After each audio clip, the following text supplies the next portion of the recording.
오늘 하나님의 말씀, 경계를 넘는 하나님의 나라, 경계를 넘는 하나님의 나라라는 제목으로 이 새벽 말씀 전하려고 합니다.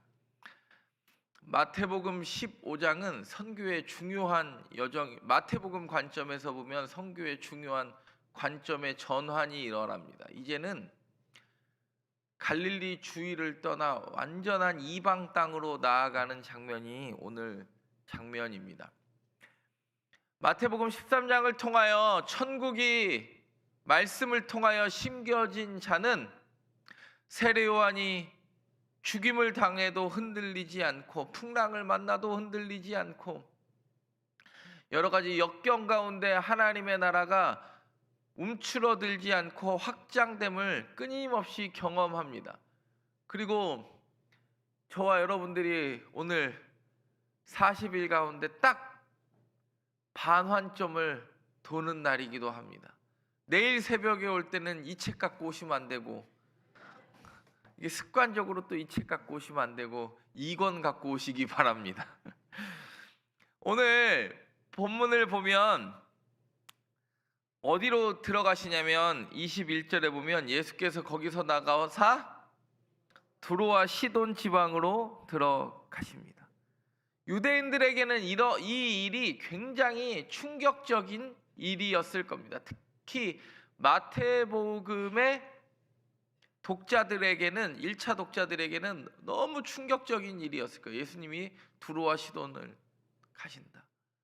근데 뒤돌아보면 마태복음에 이미 유대인이라고 이야기하는 1차 독자들도 자기들도 예루살렘의 박해를 피하여 어디로 왔어요?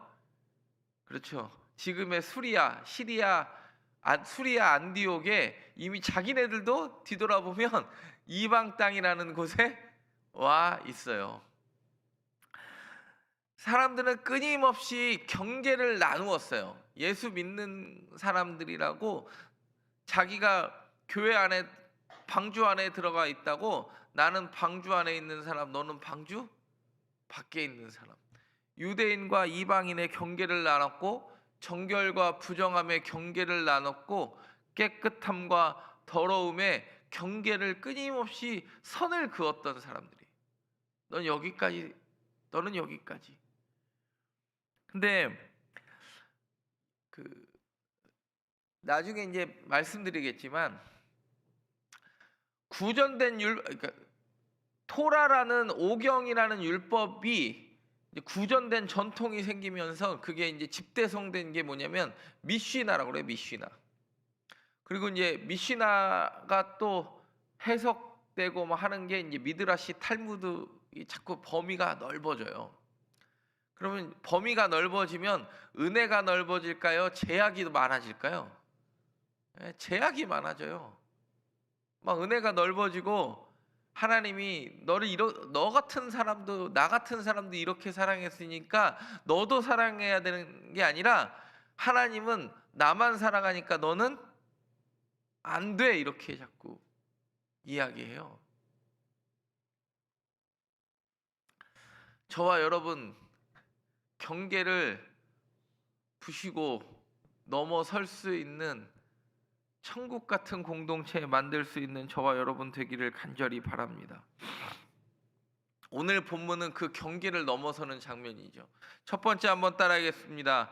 경계를 넘어 찾아오는 믿음. 경계를 넘는 하나님의 나라는 믿음이 경계가 없음을 보여줘요. 경계를 넘어 찾아오는 믿음. 22절에 보면 두로와 시돈 지방 갔더니 22절 시작. 가나안 여자 하나가 그 지경에서 나와서 소리질러 이르되 주 다윗의 자손이여 나를 불쌍히 여기소서 내 딸이 흉악하게. 어제 본문 보면 게네사렛까지 넘어왔어요. 벳세다에서 어디로 넘어왔죠? 게네사렛 넘어와서 오늘은 두로와 시돈까지 가요. 두로와 시돈을 갔는데 한 가나안 여인이 주 다윗의 자손이여 나를 불쌍히 여겨주세요. 그래요. 가나안 사람들은 유대인들이 보기에 좋은 사람이에요? 이방인 중에 이방인이에요? 이방인 중에 이방인이니까 더럽다고 생각을 했고, 실제로 미시나나 미드라시의 기록에 보면 이방인만 더러운 게 아니라, 이방인만 죄악시하고 터부시한 게 아니라, 누구도 죄악시하고 터부시, 무엇도 죄악시하고 터부시했냐면 이방인의 집도 그렇다. 이방인뿐만 아니라 이방인이 사는 집도 부정하다. 근데 예수님이 메시아로 왔으면 나를 구원해 줘야 되는데 지금 어디를 가셔요? 이방 땅을 가실 뿐만 아니라 이방의 집에 들어가니까 무슨 이야기예요? 근데 이방 여인이 알아보니까 기분이 나쁠까요? 좋을까요? 야, 이제 이방 여인도 나를 알아보는구나, 예수님을 알아봤구나, 그러는 게 아니라 사람들이 얼마나, 야. 근데 성경은 먼저 된 자가 나중되고 나중된 자가 먼저 되는 이 놀라운 진리를 부인할 수가 없어요. 이 여자가 어떻게 알았는지는 모르겠는데, 심지어 그 더럽다고 생각하는 이방 여인, 이방 사람 중에, 여인 중에 더럽다고 생각하는 가나안 여인이 뭐라고 고백하냐면 주 다윗의 자손이. 이게 마태복음의 핵심 아니에요? 다윗의 자손 예수 그리스도의 계보라라고 시작해가지고, 다윗의 자손은 아무나 이렇게 고백할 수 없는데, 이방 여인, 이방 땅에서 이방 여인이 뭐라고 그러냐면 다윗의 자손이여 나를 불쌍히 여기소서 그래요. 그러니까 주를 알아보는 신앙 고백을 해요. 아직 제자들도 완벽하게 신앙 고백하지 못할 때 아닙니까? 풍랑 일고 풍랑이나 잔잔케 하시니까 뭔가 내 삶에 뭐가 일어나야 그나마 좀 뭔가를 고백할 때, 자신에게 아무 일도 지금 일어나지 않은 이방 여인이 찾아와서 하는 말이 다윗의 자손이여 나를 불쌍히 여겨주세요.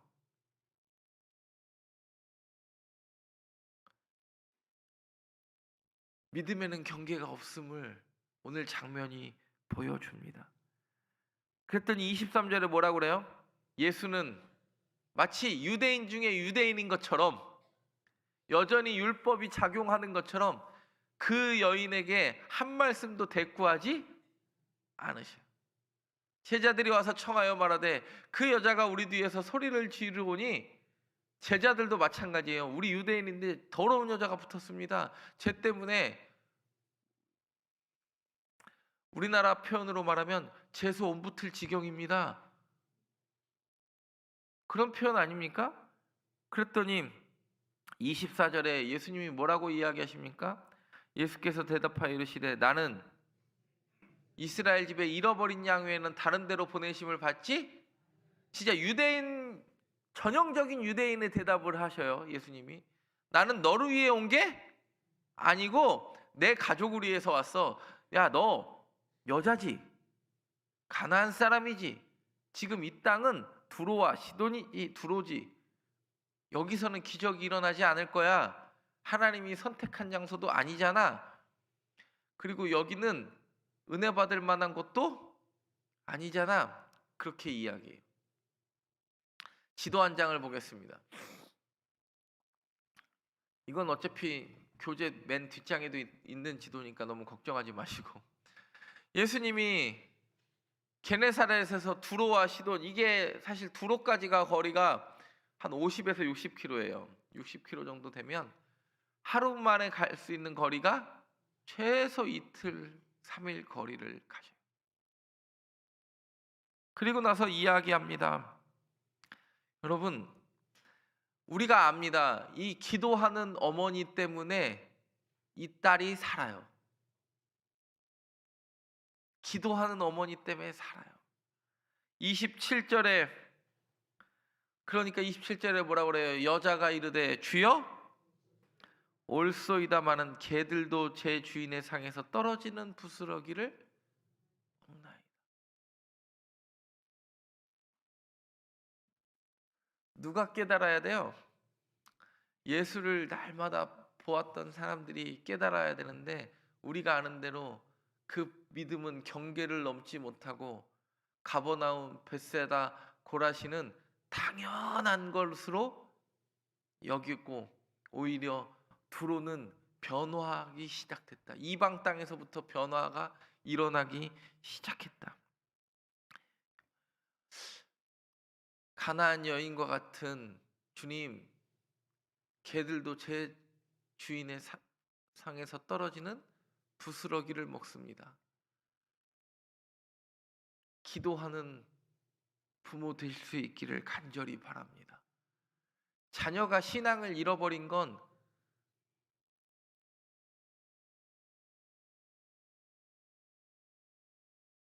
나 때문일 확률이 높을까요? 우리 자녀 때문에 확률이 높을까요? 여러 가지 선택의 순간에 내가 무엇을 선택을 했는지가 내 자녀를 결정할 때가 많이 있습니다. 근데 뒤돌아보면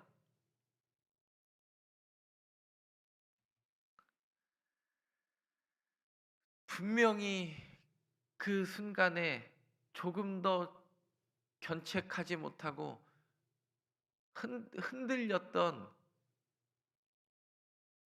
내가 보이는데, 이 가나안 여인은요, 그 예수님의 부정적인 말 앞에서도 흔들리지 않고 기도해요. 주를 찾고 부르짖어요.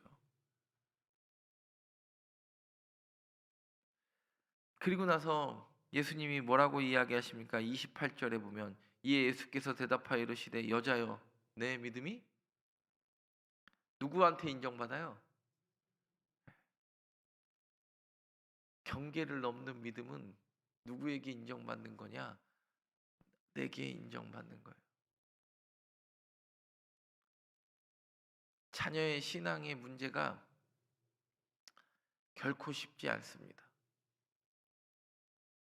내 능력에 바뀌라고 생각하지만 그러면 바꿔 이야기하면 내 능력 바뀐데 그러면 내 자녀는 누가 내 자녀를 책임질 수 있단 말입니까? 부모도 내 능력 바뀌라고 생각을 합니다.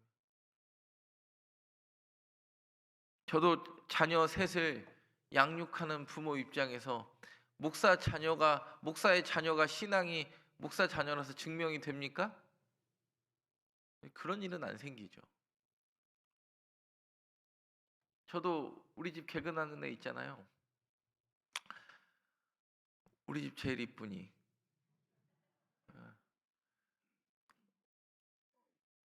하여튼 저는 뭐 지금 이쁜 놈이 최고 이쁜 거야. 잠을 깨우는 게 이쁜 거예요. 반 정도 지나니까 육신의 피곤함을 이겨요, 못 이겨요? 예. 못 이기고 실패하시는 분들도 많죠. 그러나 여러분 다시 시작할 수 있기를 바랍니다. 다시 시작하는 것도 능력이에요. 이제 나는 시작이 잘못됐으니까 포기하는 게 아니라 다시 마음을 붙잡고 이번부터는 오늘이 첫날이다 생각하고 또 시작하면 되는 거예요. 네. 사랑하는 성전교회 성도 여러분, 기도하는 어머니를 주께서 인정하십니다. 하나님이 내 믿음의 지경에 제한을 두신 적이 없어요. 산을 막은 것 같고 경계를 막은 것 같은데 오늘 그 경계를 넘어 찾아오시는 주님을 발견했듯이 날마다 저와 여러분의 삶 가운데 경계를 넘어 찾아오는 믿음을 붙잡는 저와 여러분 되기를 간절히 바랍니다. 경계를 넘는 하나님의 나라 두 번째 한번 따라해 보겠습니다. 경계를 넘어 흘러가는 긍휼. 29절 시작.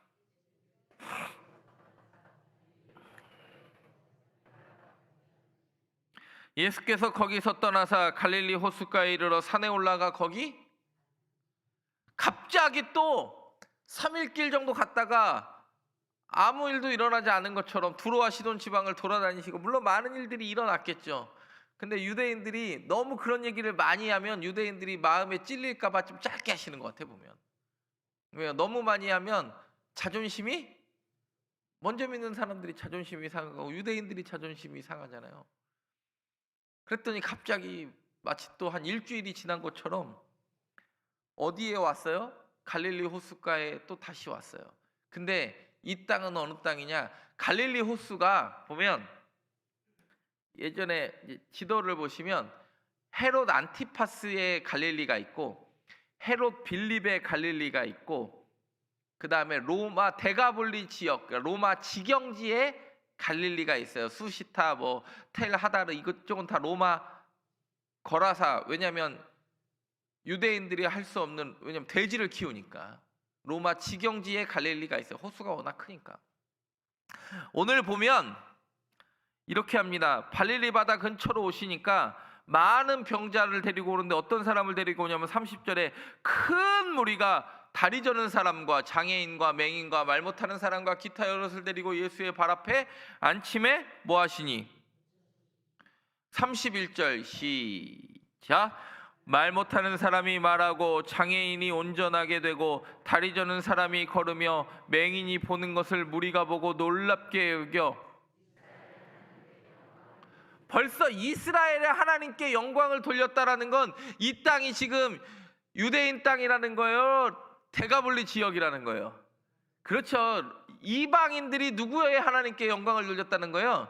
이스라엘의 하나님. 이게 지금 어느 지역인지는 이미 이 말을 통하여 다 설명, 갈릴리에 오긴 왔는데 여기는 그동안의 갈릴리가 아니라 로마 지경지의 갈릴리다. 이사야 35장 5절과 6절에 이렇게 이야기합니다. 이사야 35장 5절과 6절을 보면 시작. 맹인의 눈이 밝을 것이며 못 듣는 사람의 귀가 열릴 것이며 말 못하는 자의 혀는 노래하니니 이는 광야에서 물이 솟겠고 사막에서. 마치 그 약속이 어디에서 이루어지냐면 유대인의 지역에서 이루어지는 게 아니라 이방인 또 다른 이방인들이 사는 로마인들이 사는 지경지, 돼지들아 키우는, 유대인들의 관점에서 보면 돼지나 키우는 그런 곳에서 하나님의 약속이 이루어지더라. 여러분, 예수님의 긍휼은 우리에게가 아니라 오히려 이방인과 민족을 넘고 종교를 넘고 경계를 넘어 품어 안을 수 있는 긍휼이 흘러갑니다. 하나님의 나라는 선별적 긍휼이 아니라 넘치는 긍휼이 있는 곳입니다. 신앙을 하다 보면 자기 고집이 세질까요? 품는 긍휼이 넘쳐날까요? 오늘 성경에 정답을 알려주죠. 이미 천국이 말씀을 통하여 심겨진 자는 경계를 흘러넘는 하나님의 긍휼을 체험하고 고백한다. 여러분, 예수님도 뭐라고 그래요? 제사를 원한다고 그래요? 긍휼을 원한다고 그래요? 마태복음에서 이야기하잖아요. 나는 자비를 원하고 인애를 원하고 긍휼을 원한다. 그게 긍휼이 어디를 넘어가요? 경계를 넘어가요. 경계를 넘어 찾아오는 믿음이 있고 경계를 넘어 흘러가는 긍휼이 저와 여러분의 신앙의 모습 되기를 간절히 바랍니다. 세 번째 한번 따라해 보겠습니다. 경계를 넘어 확장되는 식탁. 여러분, 선을 넘는 저와 여러분 되기를 바라는데 32절 시작. 예수께서 제자들을 불러 이르시되 내가 무리를 불쌍히 여기노라. 그들이 나와 함께 있은지 이미 먹을 것이 없도다. 길에서 기진할까 하여 굶겨 보내지. 33절에 또 제자들은요 이미 오병이어 기적을 눈으로 보고 가나안 여인도 신앙 고백하는 걸 보고 수많은 이사야의 예언이 이루어지는 걸 봤는데도 또 뭐라고 그러냐면 33절에 제자들이 이르되 광야에서 우리가 어디서 이런 무리가 배부를 만큼 떡을. 예수님, 지난번과 같이 한번 우리를 또 배불려 주세요라고 차라리 간청을 하든지 하는데 또 뭐라고 제자들은요 신앙의 성장이 있어요 없어요? 14장의 오병이어 때나 지금의 때나 똑같이 이야기해요. 얘네들 먹을 떡은 없어요. 반응이 똑같아요. 근데 이미 말씀이 심겨진 사람은 반응이 달라지기 시작해요. 그랬더니 예수님이 뭐라고 그래요? 떡 몇 개 있냐? 그랬더니 7개와 작은 생선 2어마리라고 그래요. 그러니까 이게 오병이어보다 더 안 좋은 게, 오병이어는 떡 5개와 보리떡 5개와 물고기 2마리가 있다고 하는 건 이제 뭐 베드로고기 정도 이렇게 한 이만한 거 있겠죠. 근데 오늘 보면 7병이어는요 떡 7개는 맞는데 작은 생선 이게 우리로 말하면 이게 멸치 한 2-3개 있어서 이게 2마리라고 해야 될지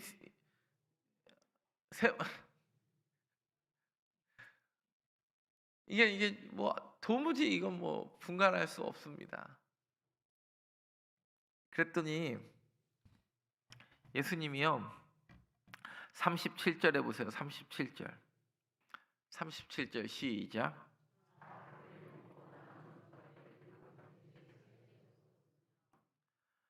여러분, 오병이어와 7병이어의 가장 큰 차이는 5,000명, 4,000명이 아니고 뭐 바구니와 광주리의 차이라고 예전에 제가 오병이어 설교할 때 말씀 드렸는데 다시 설명하자면 기억이 안 나시는 것 같아서 다시 설명하면, 오병이어는 벳세다 들녘에서 유대인들에게만 나타났어요. 그러니까 유대인들에게 나타났으니까 12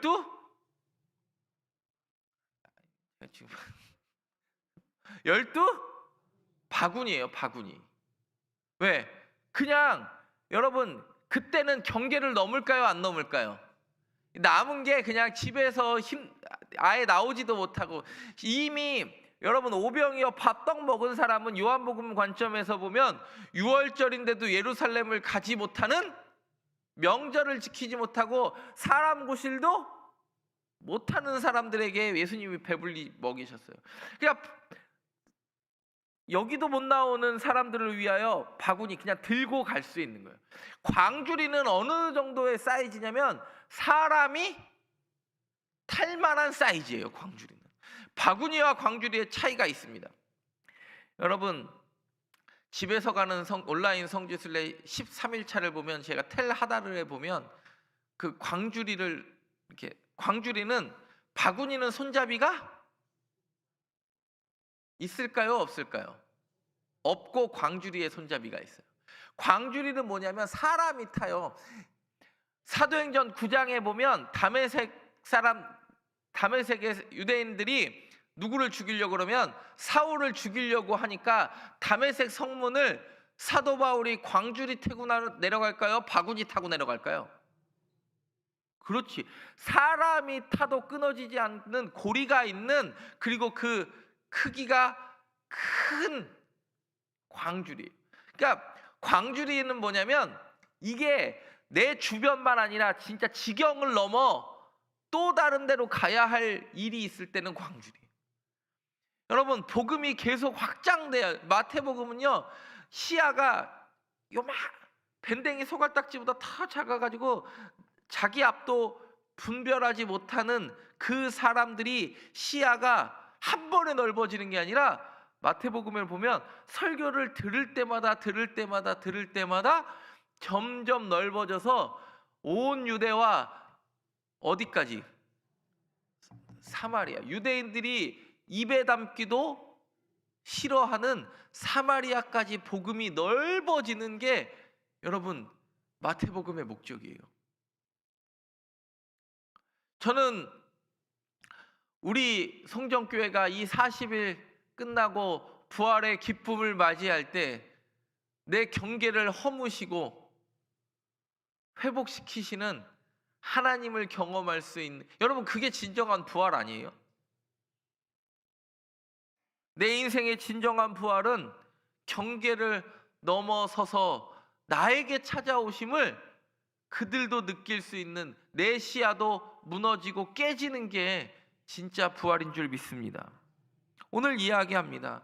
경계를 넘어서 가지고 다시 39절에 보면 예수께서 무리를 흩어보내시고 배에 오르사 마가단, 이거는 제가 또 집에서 가는 성지순례에서 또 설명 한번 했는데, 마가단과 달마누다는 같은 지명이에요. 마가단과 달마누다는 지금 성지순례에 가면 오병이어 기념교회에 있는 타부가라는 곳이 마가단 달마누다입니다. 여러분, 오늘 하나님은 분명히 우리에게 이야기하십니다. 이방인의 믿음을 통하여, 이방인의 치유를 통하여, 이방 지역의 기적을 통하여 하나님의 나라는 경계를 넘는다. 경계 안에만 계신다.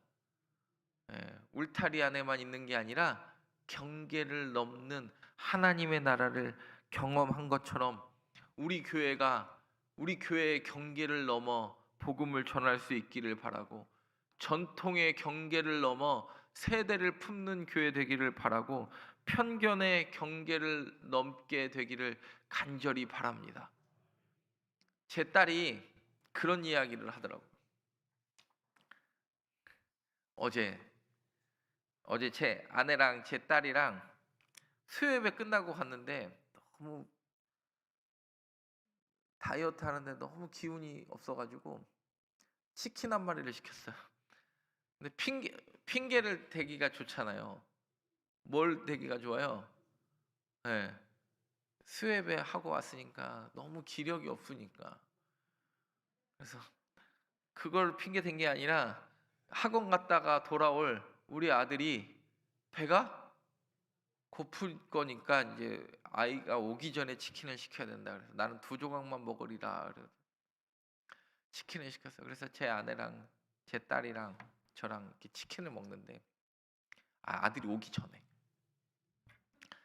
치킨을 먹는데, 오늘 이제 낮에 우리 시찰 목사님들이 점심 먹고 우리 교회 구경 온 이야기를 제 아내랑 딸한테 해줬어요. 그랬더니 목사님들이 와서 우리 교회 로비에 인형 뽑기랑 오락기랑 그거 있는 거를 어떻게 이걸 갖다 놨냐고 되게 신기해 하더라.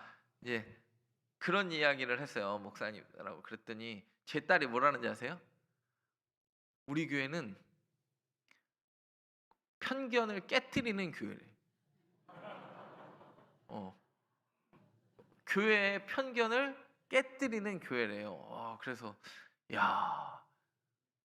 제가 우리 딸한테 이거를 설치하면서 아빠는 이런 뜻을 가지고 있다, 한 번도 제가 딸한테 그런 얘기를 했겠어요? 근데 우리 딸이 보기에도